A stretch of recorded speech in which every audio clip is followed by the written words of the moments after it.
خبردار کرو انہیں کہ زندگی یہی زندگی نہیں ہے، اصل زندگی آخرت کی زندگی، اور قیامت کے دن تمہیں حساب جو ہے اپنا پیش کرنا ہوگا، جواب دہی کرنی ہوگی. You will have to face the grand accountability of the day of judgment. یہ انذار سے بات شروع کرو. وَرَبَّكَ فَكَبِّرْ، اور جو ہدف ہے مقصود کیا، اللہ کو بڑا کرو، یعنی اس کی بڑائی نافذ کرو. پارلیمنٹ میں بھی اس کا حرف آخری ہو، لِتَكُونَ كَلِمَةُ اللَّهِ هِيَ الْعُلْيَا، تاکہ اللہ کا کلمہ سب سے اونچا ہو.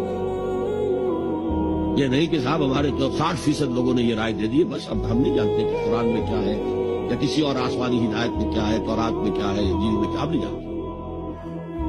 اگر ہم اس کے خلاف جد و جہد نہیں کرتے تو اتباع میں کوئی حصہ نہیں ہے. جو اطاعت تھوڑی بہت ہم کر رہے ہیں وہ بھی جزوی ہے، کلی نہیں ہے. اسی لیے دنیا کی رسوائی وہ تو ہمارے ماتھے پر لکھی ہو. ضربت علیہم الذلۃ والمسکنۃ وباؤوا بغضب من اللہ. آج ہمارا حال یہ ہے.